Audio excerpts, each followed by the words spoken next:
Halo semua, salam sejahtera Malaysia. Selamat datang ke channel Fels Lifestyle. Info padu, info hangat disediakan di dalam channel ini. Kepada Anda yang baru di dalam channel ini, selamat bergabung. Admin ucapkan Anda akan mendapatkan info politik di Malaysia, isu-isu hangat yang terkini. Saudara-saudara, berkaitan dengan isu stalking kalimah Allah. Rupanya perkara ini amat sensitif dan kita sebagai rakyat Malaysia yang berbilang kaum, agama dan bangsa perlu menghormati di antara satu dengan yang lain supaya perkara ini tidak lagi menjadi ikutan pada masa akan datang. Namun saudara-saudara, kita juga mendengar ada pemimpin politik yang mempertahankan yang memperjuangkan berkaitan dengan isu ini. Dan ini membawa kepada satu tajuk berita hari ini yang saya nak kongsikan, di mana artikel daripada Malaysia Kini, polis tahan pemilik bengkel, beri amaran Akmal akan ditembak.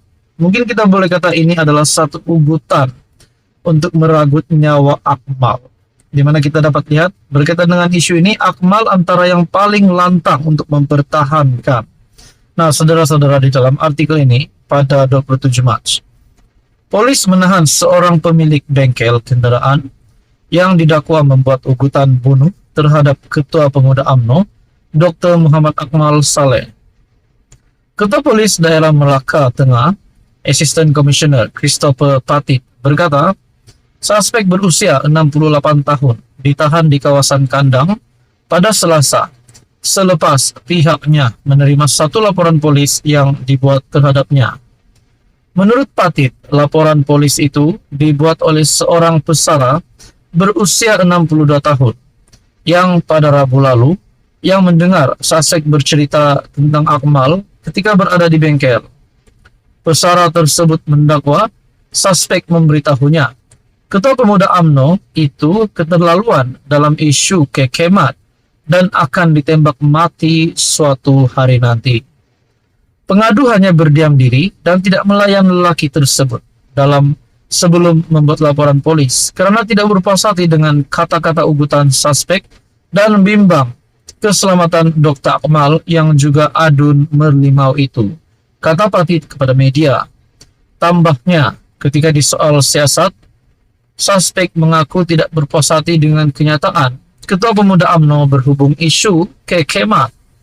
Bagaimanapun, lelaki berusia 68 tahun itu yang mengalami masalah kesehatan dibebaskan dengan jaminan polis.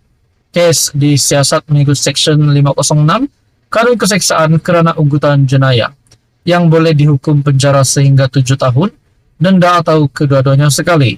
Tidak jelas sama ada kes ini ada kaitan dengan ugutan bunuh yang didakwa Akmal dimaklumkan kepadanya semalam. Apa komen Anda? Sekian saja, teruskan bersama di dalam channel ini untuk info yang seterusnya. Halo semua, salam sejahtera Malaysia. Selamat datang ke channel Fels Lifestyle. Terima kasih kerana masih setia bersama admin di dalam channel ini. Dan kepada Anda yang baru di dalam channel ini, selamat bergabung. Admin ucapkan Anda akan mendapatkan isu-isu hangat politik di Malaysia.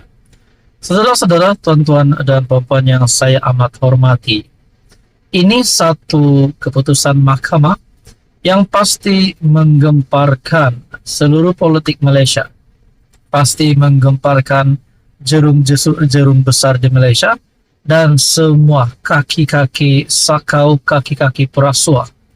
Nah, saudara-saudara yang amat dihormati, Mahkamah Persekutuan di dalam satu keputusan yang diterbitkan daripada BH Online, Mahkamah Persekutuan tolak permohonan Rosmah.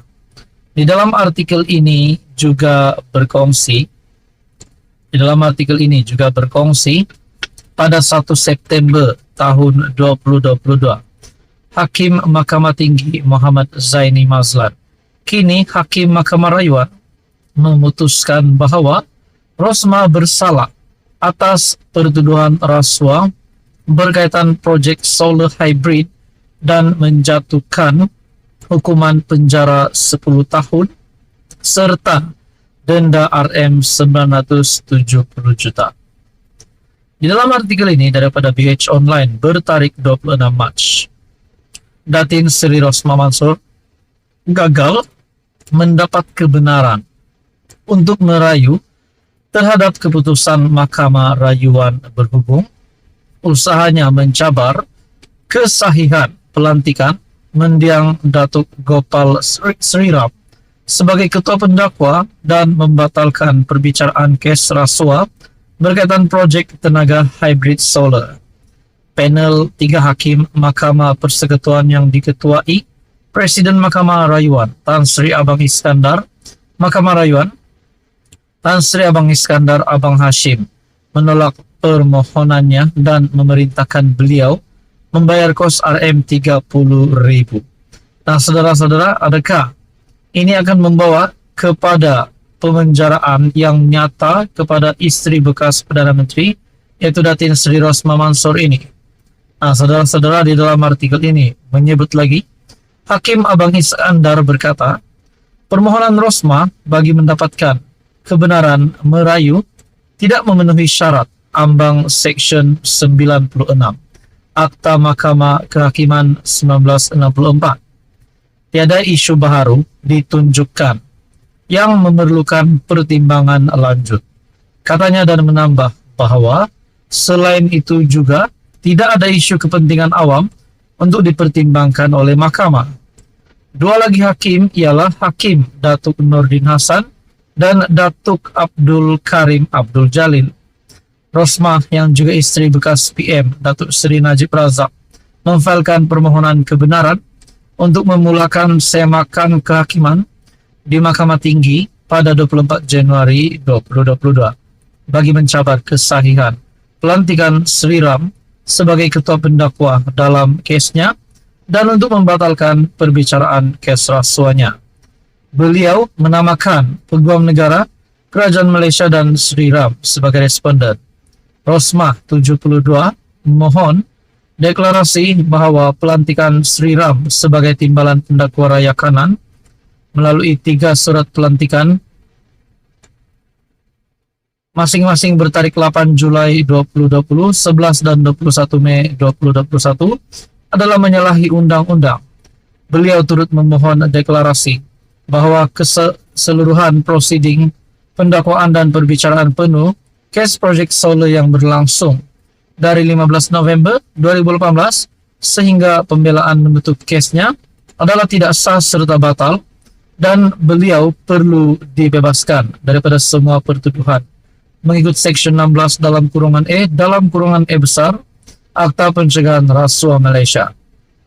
Pada 30 Ogos tahun lalu, Mahkamah Tinggi menolak permohonan Rosmah dan beliau membawa perkara itu ke Mahkamah Rayuan namun turut ditolak. Beliau kemudian memfailkan permohonan pada 5 Julai lalu untuk mendapatkan kebenaran merayu ke Mahkamah Persekutuan. Pada 1 September 2022, Hakim Mahkamah Tinggi Muhammad Zaini Mazlan, kini Hakim Mahkamah Rayuan, memutuskan bahawa Rosmah bersalah atas pertuduhan rasuah berkaitan projek solar hybrid dan menjatuhkan hukuman penjara 10 tahun serta denda 970 juta ringgit Malaysia. Rosmah kemudian memfailkan rayuan terhadap sabitan serta hukuman dan kini bebas dengan jaminan RM 2 juta. Tuan-tuan, bagi saya ini pasti satu keputusan mahkamah yang mengejutkan Rosmah Mansor terutamanya dan juga kepada suaminya itu Najib Razak serta seluruh kepimpinan politik Malaysia. Apa komen Anda? Adakah selepas ini Rosmah Mansor bakal menjejak kaki ke penjara Kajang ataupun mana-mana penjara? Semoga semua ini Bapak mendapat satu keputusan yang adil dan saksama. Apa komen Anda? Sekian saja. Teruskan bersama di dalam channel ini untuk info yang seterusnya.